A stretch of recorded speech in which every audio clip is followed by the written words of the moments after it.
আগের গ্রুপ সংখ্যা। ও তুই আসছিস, এই ভিডিওগুলো দিস। আগের গ্রুপ নাম্বার যেটা ছিল সে আগের গ্রুপ নাম্বার। ভাইয়া আগের গ্রুপ নাম্বার কি? দেখো এ দিয়ে বুঝবা এটা হচ্ছে পি অথবা এস ব্লকের মৌল। এস ব্লকের মৌল, এস ব্লকের মৌল, হ্যাঁ। তাহলে এই এ দিয়ে বুঝবা এস ব্লকের মৌল। আর যদি বি সাবগ্রুপে থাকে, এগুলাকে সাবগ্রুপ বলা হয়, এ সাবগ্রুপ আর বি সাবগ্রুপ। বি সাবগ্রুপ গুলো হচ্ছে ডি ব্লকের মৌল, ডি ব্লকের মৌল। বি সাবগ্রুপটা কি ভাইয়া? ডি, ডি ব্লকের মৌল। এখন বলতে পারো যে ভাইয়া এ সাবগ্রুপ বি সাবগ্রুপ এগুলা কি বের করা যায়? হ্যাঁ, ওয়ালাইকুম আসসালাম। আপা তুই আসছিস, তুই একটু আমার সাথে দেখা করিস। আচ্ছা, যাই হোক, এই বি সাবগ্রুপে যেটা মৌল আছে, এ বা বি যখনই দেয়া থাকবে, কথাগুলো বুঝবেন। এ বা বি যেই সাবগ্রুপটা দেয়া থাকবে সেটা কত নাম্বার গ্রুপ, বর্তমানের কত নাম্বার গ্রুপ, বর্তমানের কত নাম্বার গ্রুপ, বর্তমানের যে গ্রুপ সংখ্যা সেটা কিছুই না, 10 প্লাস এটা কত, 5 6 7, ঠিক আছে, 7 ইজ ইকুয়াল টু 17 গ্রুপ। তাহলে 17 নাম্বার গ্রুপের এটা মৌল। কথা বুঝবেন। বর্তমানে যেটা বের করবেন, বর্তমানের গ্রুপটা কিভাবে বের করবেন? বর্তমানের গ্রুপটা বের করবেন, যে গ্রুপটা দেয়া আছে এ সাবগ্রুপ বা বি সাবগ্রুপটা, সেটার সাথে 10 যোগ করে দিবেন। ঠিক আছে, কি করবেন? 10 যোগ করে দিবেন। এটা আমি একটা শর্ট ভিডিও আপলোড করে দিব, জান, যে এ সাবগ্রুপ বি সাবগ্রুপ কিভাবে আপনারা নির্ণয় করবেন। তো এইটা যেহেতু 17 নম্বর গ্রুপের মৌল, কথা বুঝবা, তাহলে ডি চিহ্নিত মৌলের গ্রুপের ভৌত অবস্থা। তাহলে এখানে কি কি ডি চিহ্নিত গ্রুপের মৌল যেটা আছে সেটার ভৌত অবস্থা বলতে আমরা কি বুঝি? যে আসলে সেটা সলিড না লিকুইড না হচ্ছে আপনার গ্যাসিয়াস। তো এই 17 নম্বর গ্রুপে কারা কারা আছে এটা আগে দেখি। 17 নম্বর গ্রুপে কারা কারা আছে? 17 নম্বর গ্রুপে কারা কারা আছে? 17 নম্বর গ্রুপে আছে ফ্লোরিন, ক্লোরিন, ব্রোমিন, আয়োডিন। খুব ঠান্ডা মাথায় বুঝো, ক্লোরিন, ক্লোরিন, ব্রোমিন, আয়োডিন। আমি কি বুঝাইতে পারতেছি? আবার দুইজন হয়ে গেছে, ঠিক আছে। আচ্ছা, তো এখানে আরো আছে, অ্যাস্টেটাইন আছে, হ্যাঁ। 17 নম্বর গ্রুপে আর কি কি আছে? অ্যাস্টেটাইন আছে আর টিএস, কথাগুলো বুঝবা। অ্যাস্টেটাইন আছে আর টেনেসিন আছে, টেনেসাইন যেটাকে বলা হয়, টিএস। তো আমরা মেইনলি ভৌত গ্রুপগুলো নিয়ে আলোচনা যে করব, এই ভৌত গ্রুপগুলো নিয়ে আলোচনা করার জন্য আমরা মেইনলি এই চারটাকে নিয়ে আলোচনা করি, সাধারণত এই চারটাকে নিয়ে আলোচনা করি আমরা, এর বাইরে গুলোকে যাই না। আমরা এই চারটাকে নিয়ে আলোচনা করব। প্রথমেই চলে আসি এদের ভৌত ভৌত যে অবস্থানটা, ভৌত অবস্থান। যেমন দেখুন, ফ্লোরিন হচ্ছে হলুদ, ক্লোরিন হচ্ছে হালকা হলুদ, এইটাও তোমাকে বলে দিতে হবে। হালকা হলুদ ভৌত অবস্থা মানে কি? Physical properties. ফিজিক্যাল প্রপার্টিস মানে কালার কি, মেল্টিং পয়েন্ট কি, বয়লিং পয়েন্ট কি, এই জিনিসগুলো বলতে হবে। ক্লোরিন কি? সবুজাব, সবুজাব, সবুজাব গ্যাস। আচ্ছা, ব্রোমিন কি? ব্রোমিন হচ্ছে লাল একটা তরল, লাল তরল। আর আয়োডিন কি?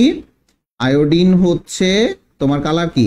আয়োডিন হচ্ছে বেগুনি বর্ণের, বেগুনি বর্ণের সলিড।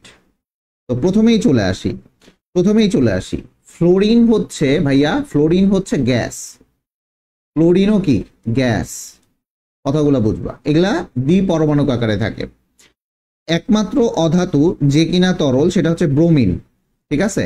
এই ব্রোমিন হচ্ছে লিকুইড আর আয়োডিন, ব্রোমিন হচ্ছে লিকুইড আর আয়োডিন হচ্ছে সলিড। ভাইয়া এইটা কেন হয়? এইটা মেইনলি হচ্ছে ভ্যান ডার ওয়ালস বলের জন্য হয়, ভ্যান ডার ওয়ালস বলের জন্য, ভ্যান ডার ওয়ালস বলের জন্য।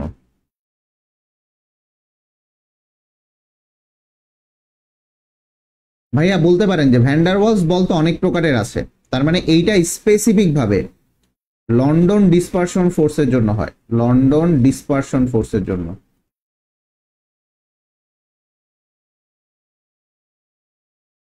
বানান ভুল হলে কিন্তু আমার কোনো দোষ নাই, বানান ভুল হতেই পারে আমার।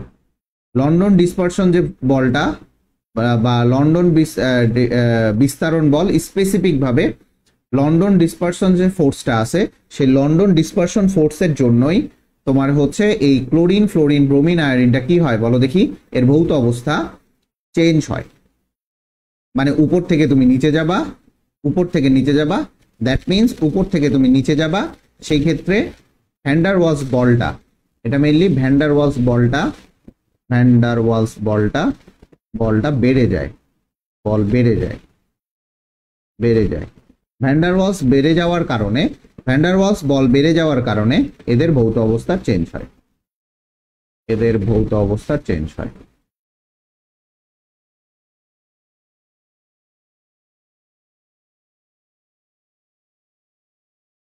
এটা কি বুঝাইতে পারছি?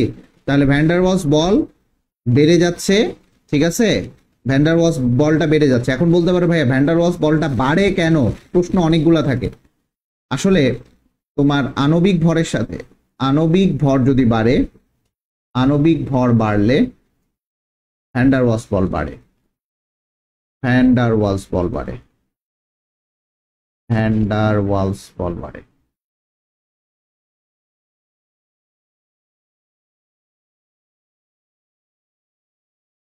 এটা বুঝতে পারছো?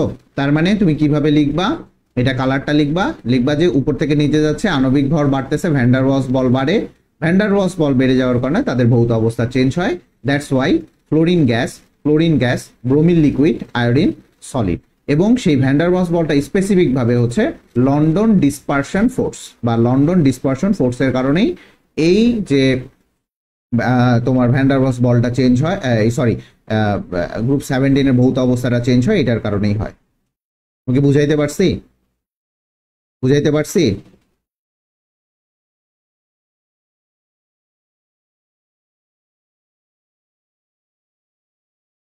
বুঝাইতে পারছি? বুঝাইতে পারলে ডান লিখো, ডান লিখো ভাইয়া, ডান লিখো, তাড়াতাড়ি লিখো। আপনারা আমার শরীরের অবস্থা জানেন? বুঝতে পারছেন? আমি মেইনলি একটা জবে ঢুকছিলাম, সেটাও আপাতত ছুটিতেই আছি ধরতে গেলে। জানি না যাইতে পারবো কিনা, আমি খুব বেশিক্ষণ দাঁড়ায় থাকতে পারি না। আমি যে আপনাদের বসে বসে ক্লাস নিচ্ছি, এটা আমার ইচ্ছা ছিল যে আমি ক্লাসটা নিব, একাডেমিকের ক্লাসগুলো নিব, জবে থাকলেও নিব, না থাকলেও নিব, নিতে হচ্ছে এই আর কি। তো জানিনি সব। আল্লাহ দোয়া করবেন যেন আমি সুস্থ হয়ে যাই। সুস্থতা আল্লাহর কাছে সব থেকে বড় নেয়ামত এবং সব থেকে বড় উত্তম রিজিক এই সুস্থতাটা। আমরা হয়তো সুস্থতাকে এত ভ্যালু দেই না, বাট সুস্থতা আসলে অনেক বড় উত্তম রিজিক। সবাই আমার জন্য দোয়া করবেন যেন আল্লাহ আমাকে অ্যাটলিস্ট মানে স্টেবিলিটিটা দেয়। আমার চাকরির দরকার নাই, শারীরিক সুস্থতা থাকলে আমি কিছু করে খেতে পারবো, বাট এই আর কি।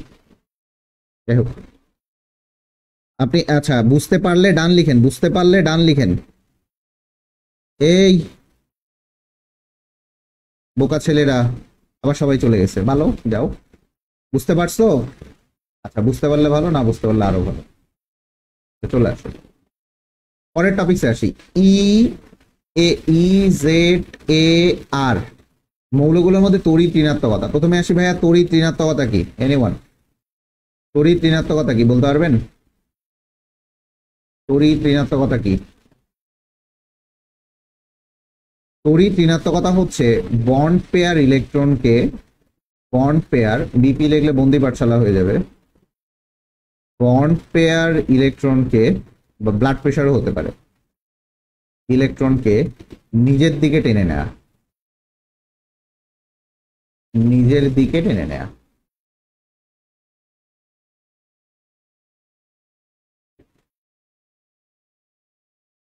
কি বললাম? তড়িৎ ঋণাত্মকতা মানে হচ্ছে বন্ড পেয়ার। মনে করেন এখানে এক্স আছে, এখানে ওয়াই আছে।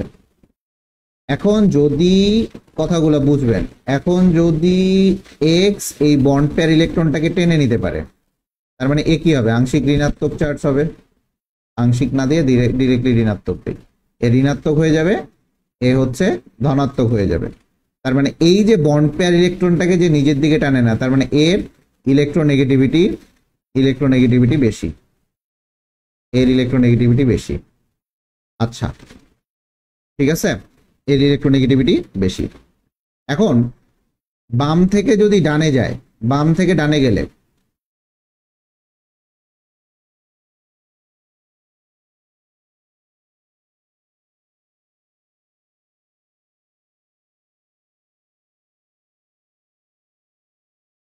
আচ্ছা দেখেন, বাম থেকে যদি ডানে যায়, কথাগুলো বুঝবেন, বাম থেকে যদি ডানে যায় ইলেকট্রোনেগেটিভিটি বাড়ে না কমে? বলেন দেখি একটু, ইলেকট্রোনেগেটিভিটি বাড়ে না কমে?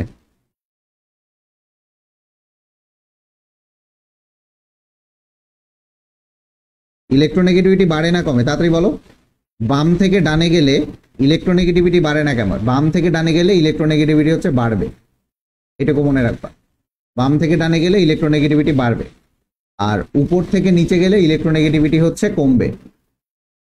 আচ্ছা, প্রথমেই চলে আসি, বাম থেকে ডানে গেলে ইলেকট্রোনেগেটিভিটি বাড়বে কেন? বাড়বে কেন? বাম থেকে ডানে গেলে ইলেকট্রোনেগেটিভিটি বাড়বে কেন? প্রত্যেকটা প্রশ্নের কেন কেন ইয়ে করবা, উত্তর করবা। বাম থেকে ডানে গেলে ইলেকট্রোনেগেটিভিটি বাড়বে, ইট ইজ বিকজ অফ, যখন দেখা যায় এই বাম থেকে ডানে গেলে পরমাণুগুলো কি হয়? পরমাণুগুলো ক্ষুদ্র হয়, পরমাণুর আকার ছোট হয়। পরমাণুর আকার ছোট হইলে নিউক্লিয়াস থেকে বহিস্তরের ইলেকট্রনের দূরত্ব তোমার হচ্ছে ইলেকট্রনের দূরত্ব কমে যায়, ঠিক আছে? নিউক্লিয়াস থেকে, এটা হইলে নিউক্লিয়াস থেকে ইলেকট্রন, আচ্ছা সর্ববহিস্থ স্তরের, এটা লিখো, বহিস্থ স্তরের ইলেকট্রন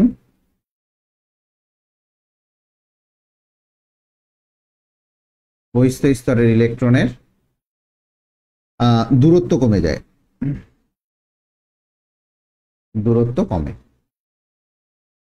খুব ঠান্ডা মাথায় বুঝবা, যদি দূরত্ব কমে যায়, কথাগুলো বুঝো, যদি দূরত্ব কমে যায় তাহলে এই যে শেয়ারকৃত ইলেকট্রনের সাথে, কথাগুলো বুঝবা, কমে যাওয়ায় শেয়ারকৃত ইলেকট্রন জোড়ের উপর নিউক্লিয়াসে আকর্ষণ বৃদ্ধি পাচ্ছে, নিউক্লিয়াস থেকে ইলেকট্রনের দূরত্ব কমে যাচ্ছে, কমে গেলে কি হয়?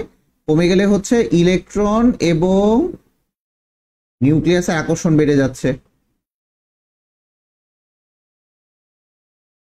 নিউক্লিয়াসের আকর্ষণ বাড়ে।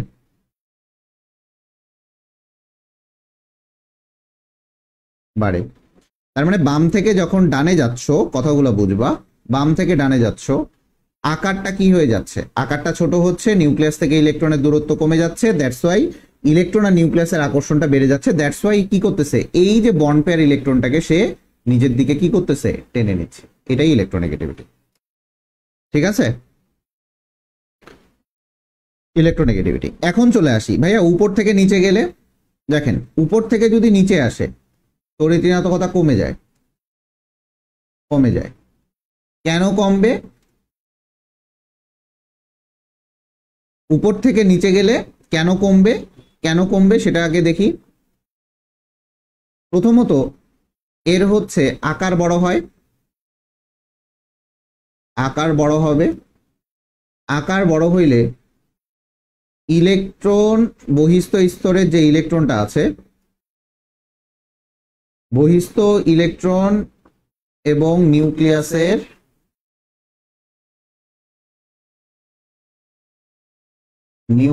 দূরত্ব বাড়ে। এগুলা দুইটাই ব্যাখ্যা দিতে হবে। নিউক্লিয়াসের দূরত্ব বাড়বে,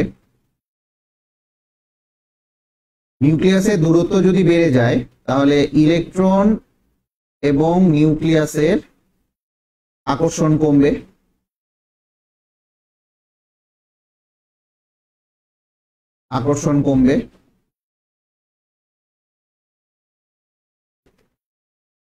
ফলে এই নিউক্লিয়াসের আকর্ষণ কমলে ইলেকট্রোনেগেটিভিটি কমে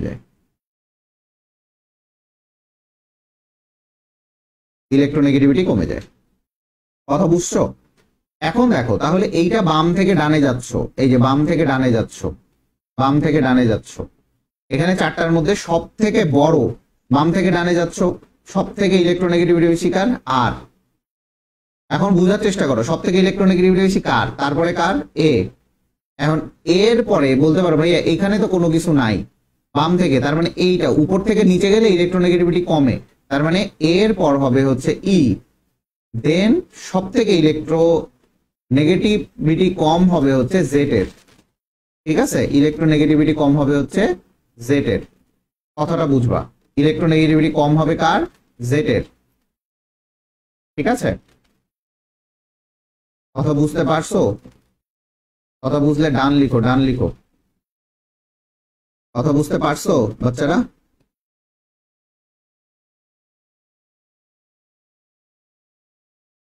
কথা কি বোঝা গেছে? এর পর হবে হচ্ছে জেড, এইটা হবে ইলেকট্রোনেগেটিভিটির অর্ডার। কারণ বাম থেকে ডানে গেছে ইলেকট্রোনেগেটিভিটি কি হয়েছে, বাড়ছে, এই যে বাম থেকে ডানে গেছো, আর উপর থেকে নিচে গেছো ইলেকট্রোনেগেটিভিটি সব থেকে কম।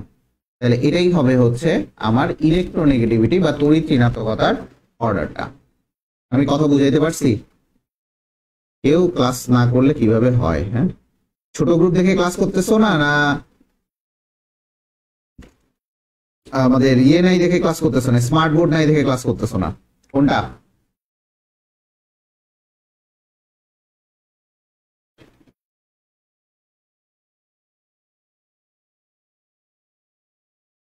আচ্ছা, চলে আসো, কোনটা একটু কমেন্ট করে জানাও, বুঝা গেছে?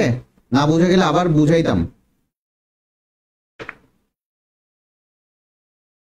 আচ্ছা, চলে আসো, প্রথমতেই চলে আসি যে এক্স একটা মৌল আছে, এক্স একটা মৌল আছে, ওয়াই আর একটা মৌল আছে।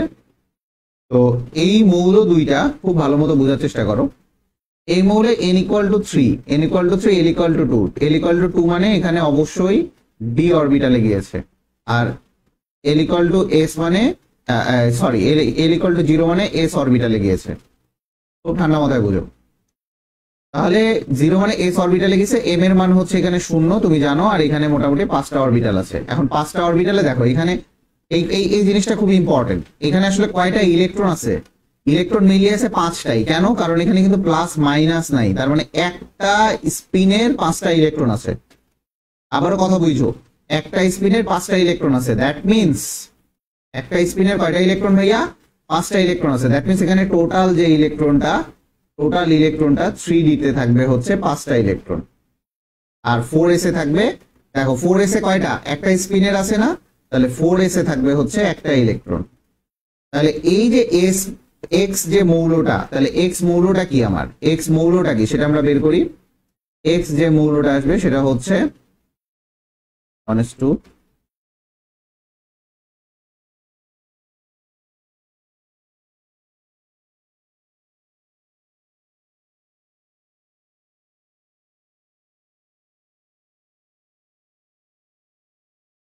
4s1 3d5। কারণ কি, এখানে আমার কিন্তু শেষ ইলেকট্রনটা বলাই আছে, এখানে শেষ ইলেকট্রনটা বলা আছে।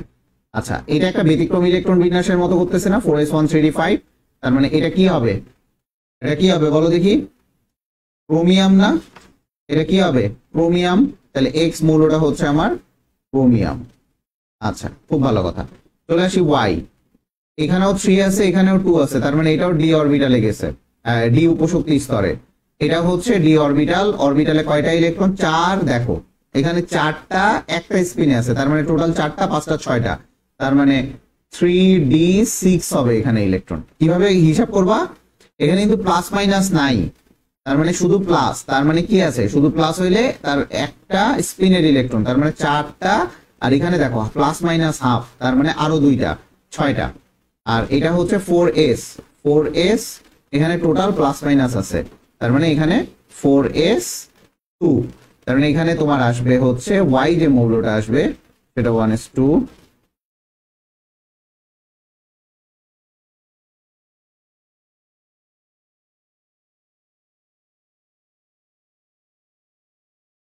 3d6, ঠিক আছে। এখন দেখো এই y যে মৌলটা, এই y মৌলটা তাহলে কার কি ভাইয়া, y মৌলটা তাহলে হচ্ছে আমার আয়রন। এখানে টোটাল হচ্ছে 26টা আছে, দেখো গুণে দেখো 26টা আছে, ঠিক আছে। তাহলে y মৌলটা কি ভাইয়া, আয়রন। আমি আবারও তোমাকে হাফিজুল রহমান, ঠিক আছে ভাইয়া, কংগ্রাচুলেশন, চলে আসছো। কিভাবে ইলেকট্রন সংখ্যাটা নির্ণয় করবা, 4টা সেম স্পিনে, তার মানে 4টা ইলেকট্রন, আর এখানে প্লাস মাইনাস হাফ, তার মানে এখানে আরো 2টা ইলেকট্রন, তার মানে 4 আর 2 এ 6টা ইলেকট্রন, আর এখানে প্লাস মাইনাস হাফ, তার মানে 2টা ইলেকট্রন, তার মানে এখানে 2টা ইলেকট্রন হবে। এল এর মান 0 মানে এস উপশক্তি স্তরে যাবে, এল এর মান 2 মানে ডি উপশক্তি স্তরে যাবে, আর এটা হচ্ছে অরবিটাল, তার মানে 3d6 4s2। এই জিনিসটা একটু ভালো মতো পড়তে হবে, ঠিক আছে? 3d2 4s তোমার 3d6 4s2, তো এই জিনিসটা একটু ভালো মতো দেখতে হবে। এখন বলছে ওয়াই মৌলটি রঙিন যৌগ গঠন করে কিনা ব্যাখ্যা করো। উদ্দীপকের ওয়াই, এখন উদ্দীপকের ওয়াই মৌলটা কি করছে অ্যামোনিয়ার সাথে, এখানে অ্যামোনিয়া হচ্ছে লিগ্যান্ড, লিগ্যান্ডে যখন অ্যামোনিয়া থাকে সেটাকে আমরা পড়বো হচ্ছে অ্যামিন, কি পড়বো অ্যামিন। তাহলে দেখো এখানে যে যৌগটা আছে সেটা হচ্ছে ওয়াই NH3 6 2+। আচ্ছা, সাধারণত অ্যামোনিয়াকে আমরা নিউট্রাল ফিল লিগ্যান্ড ধরি, কি ধরি? Neutral field ligand. Neutral field লিগ্যান্ডের চার্জ হচ্ছে 0, এটা হচ্ছে এক্স, ওয়াই হচ্ছে আমার আয়রন, তাহলে এখানে ওয়াই হচ্ছে আয়রন, এক্স, তাহলে আধানটা বের করি +2, তার মানে আয়রনের এখানে আধান হচ্ছে আয়রন হচ্ছে Fe2+। এখন প্রশ্ন হচ্ছে যে ভাইয়া Fe2+ কি? Fe2+ কি তোমার রঙিন যৌগ গঠন করে কিনা? হ্যাঁ, Fe2+ রঙিন যৌগ গঠন করে, কারণ এটা হচ্ছে প্রথমতই লিখবা যে Fe2+ রঙিন যৌগ গঠন করে, এটা হচ্ছে কারণ হচ্ছে এটা হচ্ছে অবস্থান্তর মৌল, এটা Fe2+ কি অবস্থান্তর মৌল। কেন অবস্থান্তর মৌল? কারণ হচ্ছে এর ডি যে অরবিটালটা আছে, কারণ এর ডি অরবিটালটা হচ্ছে d6 আকারে আছে, যা অবস্থান্তর মৌলের ক্রাইটেরিয়াটা ফলো করে, ঠিক আছে? অবস্থান্তর মৌলের ক্রাইটেরিয়াটা কি করে? ফলো করে। আচ্ছা আচ্ছা, এখন দেখো অবস্থান্তর মৌলের ক্রাইটেরিয়াটা ফলো করে। এখন এই যে তোমার Fe2+, যেটা এখন আমি কি করব, Fe2+ এর ইলেকট্রন বিন্যাস করব। Fe2+ এর ইলেকট্রন বিন্যাস এই 4s2 থেকে চলে যাবে, তার মানে কি আসে 1s2 2s2 2p6 3s2 3p6 3d6। এখন এই ডি অরবিটালটা যেটা আছে, ডি অরবিটালটা এটা 5টা ভাগে স্প্লিট করবে, কথাগুলো বুঝবা। এই যে রঙিন যৌগটা অবস্থান্তর মৌল যে রঙিন যৌগ গঠন করতেছে, এই রঙিন যে যৌগটা, কথা বুঝবা, এই রঙিন যৌগটা যেটা আছে, এই রঙিন যৌগটা যে আছে, এই রঙিন যৌগটা যে রঙিন যৌগ সরি এই অবস্থান্তর মৌলটা যে রঙিন যৌগ গঠন করতেছে, এটা আমরা সিএফটি থিওরির মাধ্যমে পড়বো। কিসের মাধ্যমে? সিএফটি। সিএফটি কি?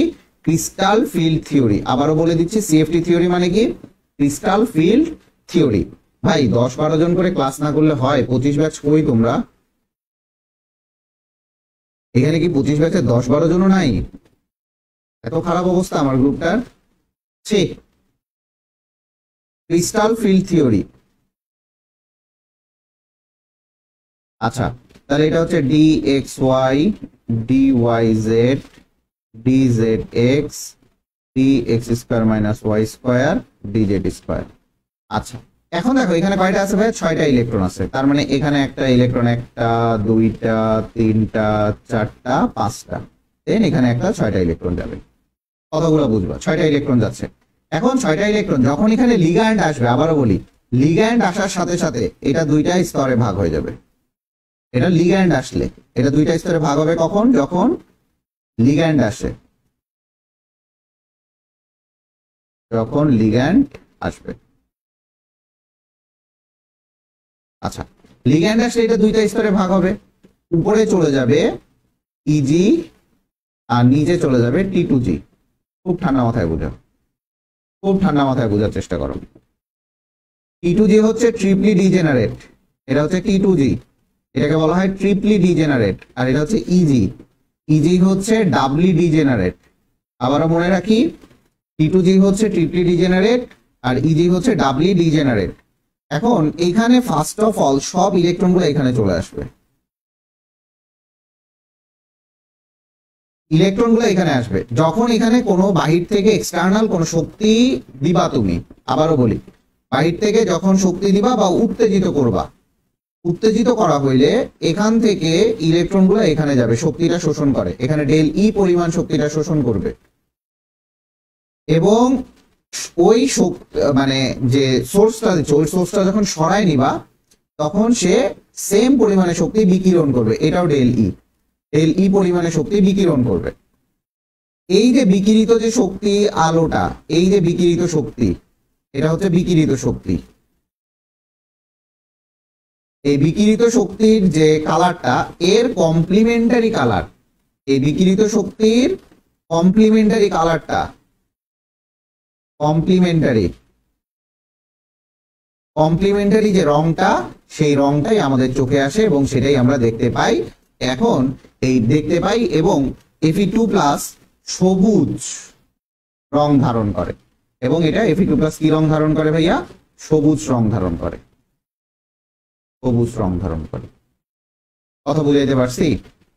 এটা কি বুঝতে পারছো? লিখতে পারবা? লিখতে পারবা? লিখতে পারবা? এগুলা লিখতে পারো। এটা হচ্ছে ডিজেনারেট, ডিজেনারেট, আর এটা হচ্ছে নন ডিজেনারেট, নন ডিজেনারেট।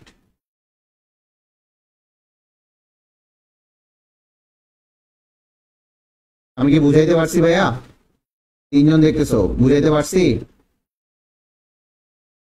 আমি কি বুঝাইতে পারছি ব্যাপারটা?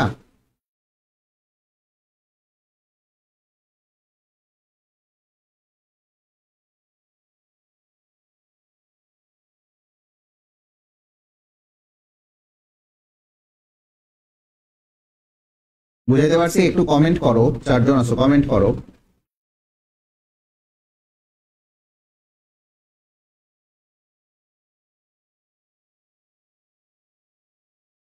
তোমরা একদম খুবই অলস। বুঝলে তো বলতে হবে যে ভাইয়া বুঝছি, না বুঝলেও বলতে হবে যে ভাইয়া বুঝি নাই। যে কোনো একটা তো বলতে হবে যে ভাইয়া বুঝছি অথবা বুঝি নাই। আমি কি জটিল করে বুঝাচ্ছি? আচ্ছা, ইউটিউবে যখন যাবা, নওশাদ আলী সজল, তুমি কোন ব্যাচের ভাইয়া? আচ্ছা, যখন ইউটিউবে ভিডিওগুলো যাবে, কেমন লাগতেছে ক্লাস, বোঝা যাচ্ছে কিনা, কোন জায়গাটা বুঝেন না, এগুলো একটু কমেন্ট করে দিবেন। ইউটিউবে এই ভিডিওটা চলে যাবে, অবশ্যই কমেন্ট করবেন, আর অবশ্যই সাবস্ক্রাইব করে রাখবেন, ফ্রেন্ডদেরকে সাবস্ক্রাইব করতে বলবেন, ফ্রিলি কমেন্ট করবেন, ঠিক আছে? নিজের মতো করে কমেন্ট করবেন, লিখতে পারবেন আশা করি ইনশাল্লাহ। চলে আসেন। বলা হয়েছে উদ্দীপকের আয়নদ্বয়ের গঠনকৃত গঠনাকৃতি অভিন্ন কিনা। আচ্ছা, অভিন্ন কিনা, অভিন্ন কিনা। আচ্ছা, প্রথমেই চলে আসি যে এক্স মৌলটা যেটা গঠন করছে, এক্স মৌলটা যেটা গঠন করছে সেটা হচ্ছে XNH3 6 3+। তার মানে এক্স হচ্ছে ক্রোমিয়াম, ক্রোমিয়াম গঠন করছে 3+। ক্রোমিয়াম যদি 3+ গঠন করে তাহলে এর ইলেকট্রন বিন্যাসটা কি হবে? 1s2 2s2। HSC 25 এমসিকিউ করান। HSC 25 আইসা পড়ছো মুশফিক, তুমি আমাকে দেখতেও আসতো না বন্ধু, আমি যে কত কষ্ট করে ইয়ে করতেছি। আচ্ছা, HSC 25 এমসিকিউ করান, আগে সিকিউ শেষ হবে তারপর এমসিকিউ হবে, এটা তো বলে দেওয়া হয়েছিল ভাইয়া। দেখো 1s2 2s2 2p6 3s2, ওয়ালাইকুম আসসালাম, 3s2 3p6 4s2, ওখানে 4s1 চলে যাবে, আর এখানে হচ্ছে 3d, হচ্ছে দুইটা যাবে, ঠিক আছে? এইটা হচ্ছে ক্রোমিয়াম 3+ এর ইলেকট্রন বিন্যাস, ক্রোমিয়াম 3+ এর ইলেকট্রন বিন্যাস, ঠিক আছে? এখন চলে আসো ক্রোমিয়াম 3+ এর ইলেকট্রন বিন্যাস যে আমরা এটা ব্যাখ্যা করব। মেইনলি এখানে 3d কথা বুঝবা, 3d রিয়াজ কি অবস্থা ভাইয়া? 3d কথা বুঝো। 4s আছে এখানে অবশ্যই, 4s হচ্ছে এখানে, 4s হচ্ছে 0, 4s হচ্ছে এখানে 0, এখানে 4pও আছে, 4pও হচ্ছে এখানে 0, এখানে কোনো ইলেকট্রন নাই, মেইন কথা এখানে ইলেকট্রন নাই। আচ্ছা, প্রথমেই চলে আসি যে গঠনাকৃতি জানার আগে তোমাকে এখানে সংকরায়ন জানতে হবে, সংকরায়ন, সংকরায়ন জানতে হবে। ভাইয়া সংকরায়ন কি? Mixed orbital, mixture of orbital, mixture of orbital, orbital. আচ্ছা, মিক্সচার অফ অরবিটাল কেন বলা হয়? দেখো সংকরায়ন আমরা কি জানি, সাধারণত দেখা যায় এস আর পি মিলে একটা সংকরায়ন হচ্ছে, এস আর পি এর মিক্সচার কাইন্ড অফ। দেখো যদি একটা দেশি গরুর সাথে একটা বিদেশি গরুর মানে মিলন ঘটানো হয়, তাহলে দেখবা যে বাচ্চাটা একটা সংকর জাতের হইতে পারে। ঠিক আছে, না দেশি না বিদেশি। কাইন্ড অফ যখন হচ্ছে ইংরেজ শাসন ছিল, কারণ ইংরেজরা যদি বাঙালি বা ইন্ডিয়ান সাবকন্টিনেন্টে যাদেরকে বিয়ে করছে তাদের বাচ্চা কাচ্চা দেখবে এখন পর্যন্ত সাদা হয়েই যাচ্ছে, সাদা হয়েই যাচ্ছে। দ্যাট মিনস এটা একটা সংকর। ঠিক আছে, দ্যাট মিনস এটা একটা সংকর। তো সংকর হচ্ছে জাস্ট আ মিক্সড আপ, আর কিছু না। সংকরায়ন হচ্ছে একটা মিক্সড আপ। কার মিক্সড আপ? অরবিটালের মিক্সড আপ, আর কিছু না। এখন সংকরায়ন হচ্ছে, দেখো এটা ফিল আপ, এটা ফিল আপ, এটা ফিল আপ, এটা ফিল আপ, এটাও ফিল আপ। এখান থেকে সংকরায়ন হচ্ছে এখান থেকে হবে যখনই দেখবে সিঙ্গেল অবস্থায় ইলেকট্রন গুলো আছে। 1 2 3 4 5। আচ্ছা, 4s, আরেকটা হচ্ছে 4p, আরেকটা হচ্ছে 4p, 4p, 4p। আচ্ছা, এটা হচ্ছে 3d, এটা হচ্ছে 4s, এটা হচ্ছে 4p। আচ্ছা দেখো, 3d এ আছে আমার 3টা ইলেকট্রন, তার মানে 1টা 2টা 3টা। আচ্ছা, এই এখানে লিগ্যান্ড হচ্ছে ammonia. Ammonia neutral field ligand, আমি আবারও বলতেছি। কিন্তু অ্যামোনিয়া অনেক সময় মানে লিগ্যান্ড অনেক প্রকারের ভাগ করা যায় অ্যাকর্ডিং টু দেয়ার। আবারও বলি, লিগ্যান্ড অনেক প্রকারের ভাগ করা যায় যদি তুমি শক্তি মাত্রার উপরে অ্যাকর্ডিং টু দেয়ার এনার্জি বলতে পারো। একটা হচ্ছে স্ট্রং ফিল লিগ্যান্ড আর একটা উইক ফিল লিগ্যান্ড। আর যদি তুমি আধানের উপর ডিপেন্ড করো, আমি আবারও বলি, যদি তুমি আধানের উপর ডিপেন্ড করতেছো তাহলে দেখা যায় যে কোনটা নিউট্রাল ফিল লিগ্যান্ড, কোনটা নেগেটিভ, কারো চার্জ নেগেটিভ হয়, নিউট্রাল ফিল লিগ্যান্ডের চার্জ পজিটিভ। তো এটা সাধারণত নিউট্রাল ফিল লিগ্যান্ড। কথাগুলো বুঝবা, অনেক প্রকারের তোমার হচ্ছে এটা বের করা যায় লিগ্যান্ড। কিন্তু এইটা এই ক্ষেত্রে দেখা যায় এটা স্ট্রং ফিল লিগ্যান্ড হিসেবে কাজ করতেছে, স্ট্রং ফিল লিগ্যান্ড হিসেবে কাজ করতেছে। তার মানে স্ট্রং ফিল লিগ্যান্ড হিসেবে কাজ করতেছে, খুবই ভালো কথা। আবার মনে করো যে তুমি যদি মনে করো যে ভাইয়া এটা স্ট্রং ফিল লিগ্যান্ড হিসেবে কাজ করতেছে না উইক ফিল লিগ্যান্ড হিসেবে কাজ করতেছে, এটা আমি জানি না। এটা উইক ফিল্ডও হইতে পারে, অনেক সময় উইক ফিল্ডও হতে পারে। আবারও বলতেছি, এটা উইক ফিল্ডও হতে পারে, এটা উইক ফিল্ডও হতে পারে, স্ট্রং ফিল্ডও হতে পারে। এটা কখন কোনটা হবে জানো না। আচ্ছা, স্ট্রং ফিল লিগ্যান্ডের কাজ হচ্ছে এরা এই পাশে ঠেলে দেয়। ঠিক আছে, এরা এই পাশে জোরবদ্ধ গঠন করে দেয়, এটাকে বলা হয় লোয়ার স্পিন কমপ্লেক্স। অনেক হার্ড হার্ড কথা বলতেছি, যাই হোক এত কথা বাদ।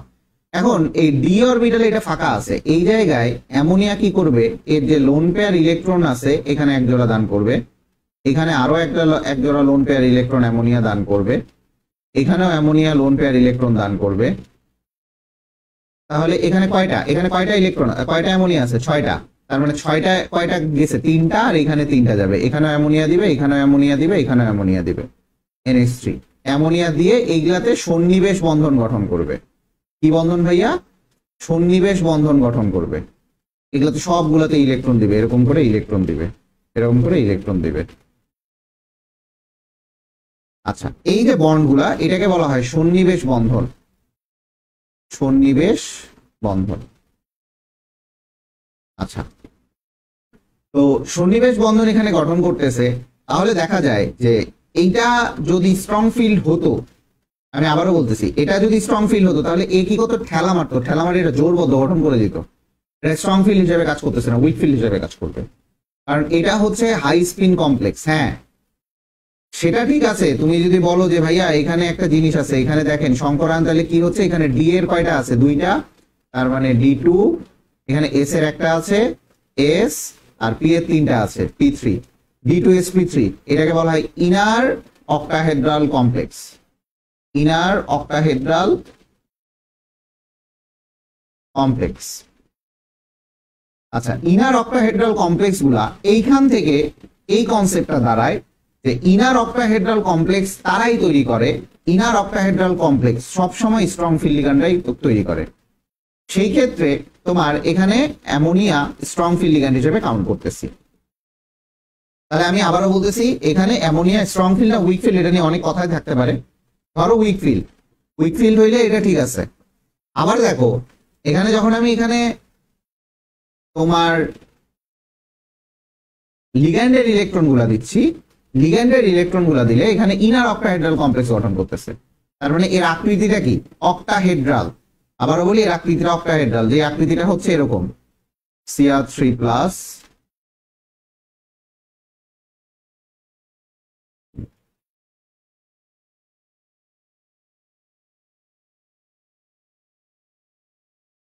এটা হচ্ছে ইনার অক্টাহেড্রাল। এখানে অ্যামোনিয়া থাকবে, এখানে অ্যামোনিয়া থাকবে, এখানে অ্যামোনিয়া থাকবে, এখানে অ্যামোনিয়া থাকবে, এখানে অ্যামোনিয়া থাকবে, এখানে অ্যামোনিয়া থাকবে। এটাকে বলা হয় অক্টাহেড্রাল কমপ্লেক্স। তার মানে এর আকৃতিটা হবে এরকম। সেম ভাবে তুমি যদি এটাও করো, এটার আকৃতিটাও সেম হবে। এটাও এই যে FeNH3 6, এটাকে আমি দেখাই দিব? কেউই তো নাই, কারে দেখাবো? 2+, এর হাইব্রিডাইজেশন হচ্ছে D2sp3, এটাও হচ্ছে অক্টাহেড্রাল হবে, ইনার অক্টাহেড্রাল। আর বলতে পারো ভাই আপনি এত জটিল জটিল কথা বলতেছেন কেন? এই জটিল জটিল কথাগুলা দিয়েই একাডেমিক পড়াইতে হয়। একাডেমিক এটা না আসলাম পড়াইলাম চলে গেলাম, টেকনিক, কবিতা, গান, গল্প, এটা না। একাডেমিক মানে বেসিক, একাডেমিক মানে বেসিক, এই কথাটা মনে রাখবা। ওই যে আসে আইত, রাইত, কাইত, অর্গানিক কেমিস্ট্রি কেউ একজন পড়ায়, আমি নাম বলবো না, সে পুরা কবিতা দিয়ে বই লিখে। তোমার যদি এতগুলা কবিতাই মনে রাখতে হয়, তাহলে কোন কবিতা কার মধ্যে প্যাঁচ লাগাবে এটা তুমি নিজেও জানো না। সো কবিতা গান বাদ দাও, বেসিকে ব্যাক করো। এই তিনজন আসো, তোমরা কি এটা বুঝতে পারছো যে ইনার অক্টাহেড্রাল কেন হইলো? কারণ এই যে ডিএ যেটা আছে D2sp3, D2sp3 এটা হচ্ছে ইনার অক্টাহেড্রাল কমপ্লেক্স। আচ্ছা, খুব ভালো। আর এখানে ইয়ে আছে কিন্তু সিঙ্গেল ইলেকট্রন, তার মানে এটা কি প্যারাম্যাগনেটিক? প্যারাম্যাগনেটিক না। ক্লিয়ার করতে পারছি? এই একটু বলো, ক্লিয়ার করতে পারছি? তোমরা মনটা খুব খারাপ করে দিচ্ছ আমার, কেউ ক্লাস করো না। ভালো। ও আচ্ছা, তোমাদের আরেকটা সুখবর আছে, এটার আরো একটা ক্লাস হবে। হ্যাঁ, এটার আরো একটা ক্লাস, এই রুটিনটা পিছাই যাবে। নেক্সট দিন 4th চ্যাপ্টারের ক্লাস হবে না, এটারই ক্লাস হবে। এটার আরো একটা ক্লাস হবে। 74-এ চলে আসি। আচ্ছা, লেখচিত্র দিয়ে এখানে বলা হয়েছে 1 নং লেখচিত্রে এর আকার বি অপেক্ষা বড়। 1 নং লেখচিত্রে এর আকার, এ হচ্ছে এখানে, এ হচ্ছে 11 নম্বর মৌল, 11 নম্বর মৌল হচ্ছে সোডিয়াম, তার মানে এ হচ্ছে সোডিয়াম। গ্রাফটা ভালো মতো বুঝো। বি অপেক্ষা বড়, বি অপেক্ষা বড়, বি হচ্ছে কি আমার? বি হচ্ছে 17 নম্বর মৌল ক্লোরিন। কিন্তু এখানে কিন্তু দিছে, বলছে এর সুস্থিত আয়নের আকার, এর সুস্থিত আয়ন হচ্ছে সোডিয়াম প্লাস। বি এর সুস্থিত আয়ন অপেক্ষা ক্লোরিনের সুস্থিত আয়ন হচ্ছে ক্লোরাইড মাইনাস, মানে ক্লোরাইড আয়ন যেটা, ক্লোরিন মাইনাস যেটা, ক্লোরাইড আয়ন অপেক্ষা ছোট ব্যাখ্যা করো, খুব ঠান্ডা মাথায় বুঝো। যখন দেখো সোডিয়াম থাকে, সোডিয়ামের ইলেকট্রন বিন্যাস কি? 1s2, 2s2, 2p6, 3s1। কিন্তু সোডিয়াম প্লাসের ইলেকট্রন বিন্যাস দেখবা 1s2, 2s2, 2p6, এটা হচ্ছে সোডিয়াম প্লাসের ইলেকট্রন বিন্যাস। ক্লোরিনের ইলেকট্রন বিন্যাস s2,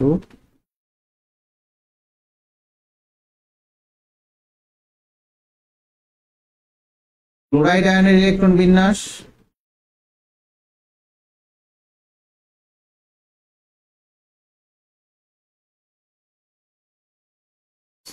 আচ্ছা, তো এখন বোঝার চেষ্টা করো যে এইখানে নরমাল যে এ আর বি, এর আকার বি এর তুলনায় বড় অবশ্যই, কারণ একটা গ্রুপ পর্যায়ের বাম থেকে ডানে গেলে, বাম থেকে যদি ডানে যাও, তোমার হচ্ছে পরমাণুর আকার কি হয়? আকার কি হয়? আকার হচ্ছে ছোট হয়। এটা হচ্ছে পর্যায় ভিত্তিক ধর্ম, এটা হচ্ছে পর্যায় ভিত্তিক ধর্ম। একটা পর্যায়ের বাম থেকে ডানে গেলে আকারটা কি হয়? ছোট হয়। আচ্ছা, তো দেখা যায় যে এখানে যখন নরমাল হয় সোডিয়ামের আকারটা হচ্ছে ক্লোরিনের থেকে বড়, এটা হচ্ছে নরমাল অবস্থায়। বাট যখন আয়নের ক্ষেত্রে আসে, আয়নে দেখো এখানে কিন্তু দুইটা, কথা বুঝো, এখানে শেল হচ্ছে দুইটা সোডিয়ামের, এখানে শেল দুইটা, বাট ক্লোরিনের ক্ষেত্রে দেখো শেল তিনটা। তার মানে এর একটা শেল আয়নের ক্ষেত্রে সোডিয়াম প্লাসের ক্ষেত্রে এ হচ্ছে দুইটা শেল, আর এর হচ্ছে শেল হচ্ছে তিনটা। তার মানে এই যে ক্লোরাইড আয়নটা আছে না, এর শেল বাড়ার কারণে তোমার ক্লোরাইড আয়নের আকারটা বেড়ে যায় কার থেকে? সোডিয়াম আয়নের। কথা বুঝতে পারছো? শেল এখানে বেড়ে যায়, আর শেল বাড়ে হচ্ছে আয়নের ক্ষেত্রে, এখানে শেলটা কমে যায়, সোডিয়াম আয়নের ক্ষেত্রে শেলটা কমে যায়, ক্লোরাইড আয়নের ক্ষেত্রে শেলটা বেড়ে যায়। মানে যা আছে তাই থাকে, মানে তিনটা, আর এখানে শেল হচ্ছে দুইটা। দ্যাটস ওয়াই এটা হচ্ছে সোডিয়াম আয়নটা ছোট ক্লোরাইড আয়নের থেকে। লিখতে পারবা না? লিখতে পারবা? লিখতে পারবা না? এই পিচ্চিটা লিখতে পারবা?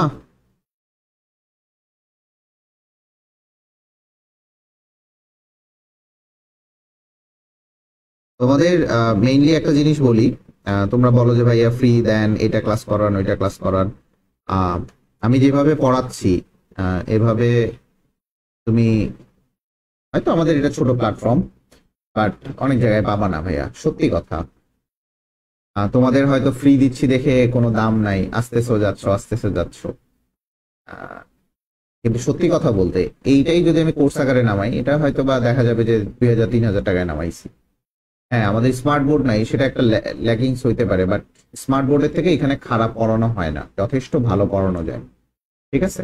তো আশা করি ক্লাসটা করবা। ইউটিউবে আপলোড দেওয়া হবে, ইউটিউবে অবশ্যই সাবস্ক্রাইব করে রাখবা, আমাদের ইউটিউবে চ্যানেলে সবকিছুই নিয়মিত আপলোড করা হচ্ছে।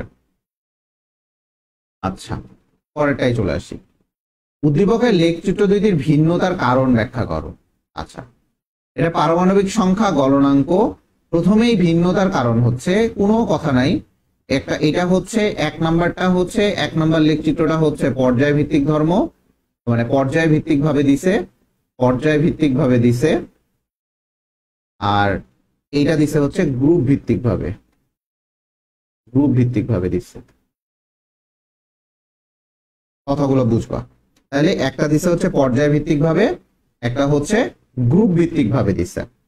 ঠিক আছে? তো দেখা যায় যে পর্যায় ভিত্তিক ভাবে যখন যায়, পর্যায় ভিত্তিক, এইখানে গলনাঙ্কের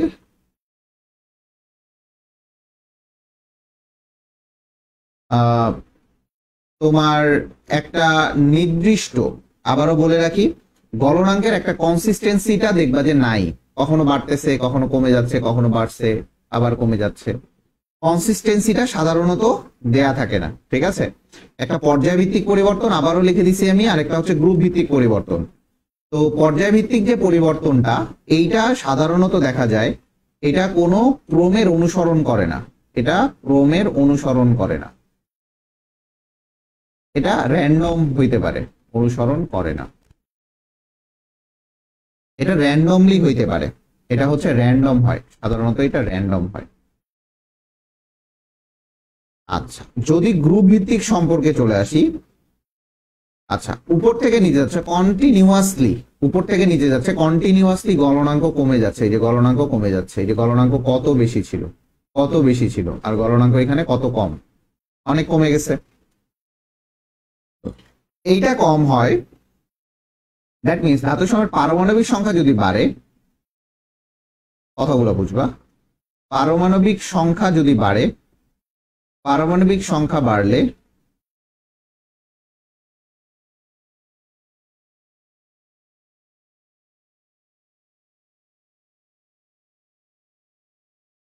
দেখেন, যদি পারমাণবিক সংখ্যাটা বাড়ে, পারমাণবিক সংখ্যা বাড়লে এর ধাতব বন্ধনগুলা, ধাতব বন্ধনগুলা,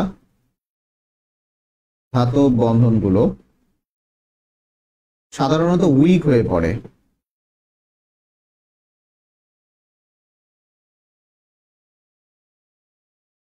তাহলে কি বললাম? গ্রুপ ভিত্তিক সম্পর্ক হচ্ছে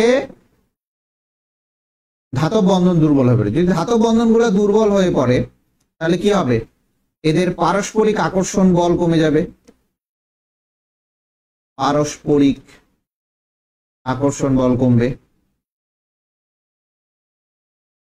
আকর্ষণ বল কমে যাবে। ঠিক আছে, পারস্পরিক আকর্ষণ বল কমে যায় বলেই তোমার গলনাঙ্কটা কমে যায়।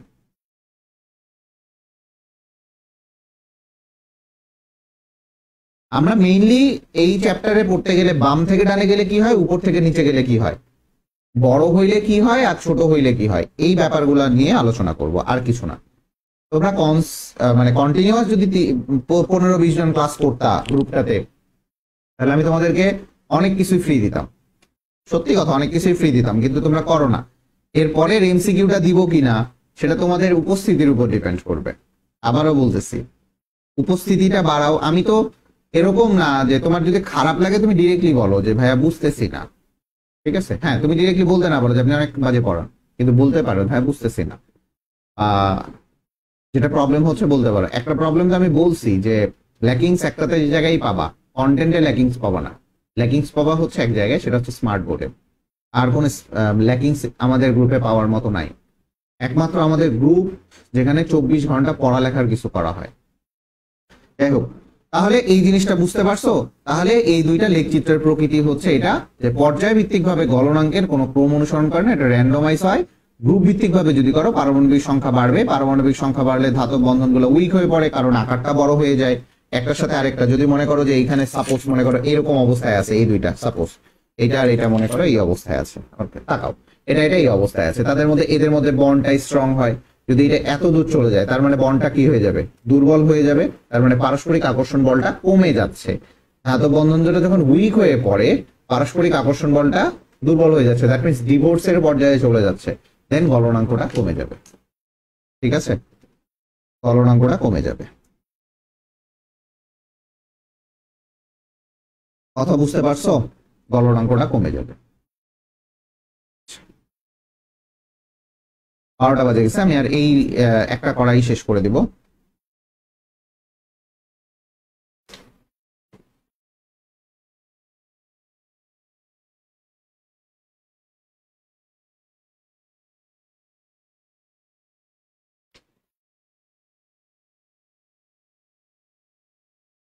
আচ্ছা, প্রথমেই চলে আসে যে উদ্দীপকের প্রচলিত প্রতীক না, A B C D E F G S এগুলা প্রচলিত কোনো প্রতীক না। এখন বলতে পারো যে ভাইয়া এগুলা কিভাবে তাহলে আমরা নির্ণয় করব? ঠান্ডা মাথায় বোঝার চেষ্টা করো, এগুলা কিভাবে আমরা নির্ণয় করব? এখানে একটু নির্ণয় করা টাফ।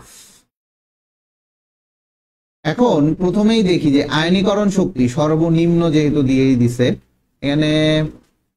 আচ্ছা, আরেকটা জিনিস এখানে বুঝতে পারো, CG3 কথা বুঝো, এখানে খুব ভালো মতো বুঝতে হবে। এখানে G3 দিছে, G কত দিছে? 3 দিছে, তার মানে C এর যোজনী 3। C এর যোজনী 3, C এর যোজনী যদি 3 হয়, খুবই ঠান্ডা মাথায় বুঝো, তাহলে এই C হচ্ছে যদি ধাতু হয় তাহলে এটা অ্যালুমিনিয়ামই হবে, কারণ অ্যালুমিনিয়াম ছাড়া কোনো ধাতুর যোজনী 3 নাই আপাতত। মানে যদি পারমাণবিক ক্রমাঙ্কে যাও, মানে আমরা থার্ড যদি ইয়েতে দেখি, পর্যায়টাতে দেখতেছি, ঠিক আছে, আমরা থার্ড পর্যায়টাতে যদি যাই সেই ক্ষেত্রে অ্যালুমিনিয়াম হচ্ছে 3, কথাটা বুঝো। তো এইখান থেকে তুমি ধরতে পারো এটা যদি অ্যালুমিনিয়াম হয় তার মানে এটা হবে ম্যাগনেসিয়াম, এটা হবে সোডিয়াম, ঠিক আছে, এটা হবে হচ্ছে অ্যালুমিনিয়াম, ডি হবে হচ্ছে সিলিকন, ই হবে হচ্ছে ফসফরাস, এফ হবে হচ্ছে তোমার সালফার, জি হবে হচ্ছে তোমার হচ্ছে ক্লোরিন, এইচ হবে হচ্ছে আর্গন। ঠিক আছে, এইচ কি হবে ভাইয়া? আর্গন। কথাগুলো বুঝবা ভালো মতো। এখানে বলছে CG3 এর জলীয় দ্রবণ। CG3 মানে কি? অ্যালুমিনিয়াম, জি হচ্ছে chlorine, aluminium chloride. Aluminium chloride যদি জলীয় দ্রবণ আসে অ্যালুমিনিয়াম ক্লোরাইড জলীয় দ্রবণে তোমার হচ্ছে জলীয় অবস্থায় এটা সাধারণত অ্যালুমিনিয়াম 3+ প্লাস ক্লোরাইড আয়ন গঠন করে জলীয় অবস্থায়। ঠিক আছে, এখন এই অ্যালুমিনিয়াম 3+ তোমার পানির সাথে যৌগ গঠন করে, পানির সাথে যৌগ গঠন করে সে হেক্সা অ্যাকুয়া অ্যালুমিনিয়াম 3 আয়ন তৈরি করে, অ্যালুমিনিয়াম H2O6 3+ আয়ন গঠন করে, এর নাম হচ্ছে হেক্সা অ্যাকুয়া অ্যালুমিনিয়াম 3+ আয়ন। ঠিক আছে, জটিল যৌগ গঠন করে। এই জটিল যৌগ অ্যাসিডের মতো আচরণ করে, এই যে জটিল যৌগ আছে না, এ হচ্ছে অ্যাসিডের মতো আচরণ করে। এই অ্যাসিডের মতো আচরণ করে, অ্যাসিডের মতো আচরণ করে, কতগুলা বুঝবা যে এ অ্যাসিডের মতো আচরণ করে এবং এ কি করে, পানি হতে OH গ্রহণ করে এবং পানিতে যদি পানির সাথে এই যৌগটা গঠন করে পানিতে H+ দান করে। ঠিক আছে, H+ দান করে। আবার যদি আসে ভাই ক্লোরাইড আয়ন, এই ক্লোরাইড আয়ন খুব সহজে H+ গ্রহণ করতে পারে। ঠিক আছে, H+ গ্রহণ করে HCl অ্যাসিড তৈরি করে, HCl অ্যাসিড তৈরি করে, অ্যাসিড তৈরি করে। এই যে দেখো অ্যাসিড H+ ইয়ে করতেছে, দ্যাটস ওয়াই কি করতেছে, খুব ঠান্ডা মাথায় বুঝো, তোমার এটা অ্যাসিডের মতো আচরণ করতেছে কে, অ্যালুমিনিয়াম ক্লোরাইড। এই অ্যালুমিনিয়াম ক্লোরাইড কার মতো আচরণ করতেছে, অ্যাসিডের মতো আচরণ করতেছে, অ্যাসিডের মতো আচরণ, অ্যাসিডের মতো আচরণ করে। আচ্ছা, এটা একটা অ্যাসিডিক আর বেসিক সল্টের হিসাবটাও আসে যে অ্যালুমিনিয়ামের যে ক্লোরাইড অংশটা, এই ক্লোরাইড অংশটা আসে অ্যাসিড থেকে, এই জন্য এটাকে অ্যাসিডিক সল্ট বলা হয়। অ্যাসিড আসে এটা এবং স্ট্রং অ্যাসিড থেকে আসে, এটা এমনি যেভাবে মনে রাখবা, এই যখন অ্যানায়নটা, কথা বুঝছো, যখন অ্যানায়নটা কোন একটা স্ট্রং অ্যাসিড থেকে আসে, আবারও বলি, যখন অ্যানায়নটা কোন একটা স্ট্রং অ্যাসিড থেকে আসে তখন এই যে সল্টটা থাকে সেটাকে অ্যাসিডিক সল্ট আমরা বলে থাকি। আশা করি বুঝতে পারছো, বুঝতে পারছো?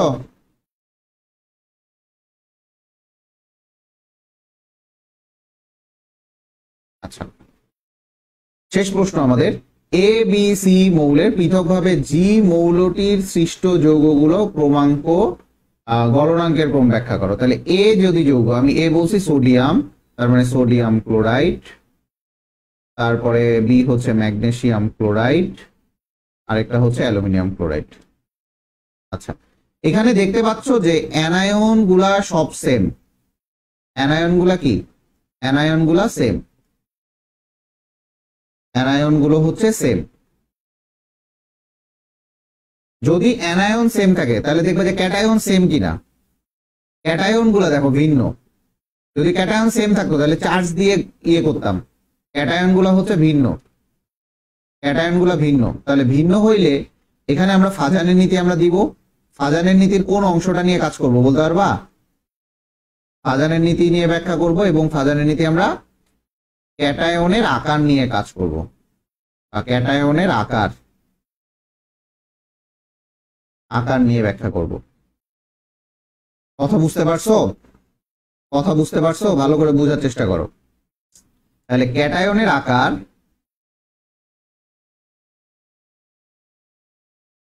ক্যাটায়নের আকার is proportional to polar ion. Polar ion মানে কি? পোলার আয়ন মানে আয়নিক যৌগের সমযোজী বৈশিষ্ট্য। পোলার আয়ন, পোলার আয়ন যত বাড়ে তার সমযোজী বৈশিষ্ট্য বাড়বে, সমযোজী বৈশিষ্ট্য বাড়বে।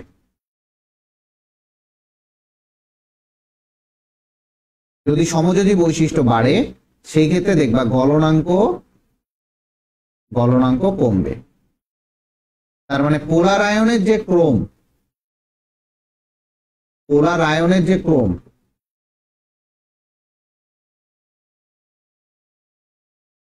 পোলার আয়নের ক্রম কি? Aluminium chloride, magnesium MgCl2, chloride আর সোডিয়াম ক্লোরাইড। তাহলে পোলার আয়নের ক্রম এটা, তার মানে গলনাঙ্কের ক্রম কি? তার ঠিক উল্টাটা। গলনাঙ্কের ক্রম সোডিয়াম ক্লোরাইড, ম্যাগনেসিয়াম ক্লোরাইড, দেন অ্যালুমিনিয়াম ক্লোরাইড। কথা বুঝতে পারছো? এই ছিল মোটামুটি আমাদের আজকের আলোচনা। আজকেও মোটামুটি খুব বেশি শেষ হয় নাই, এটার ক্লাসটা আরো একদিন হবে।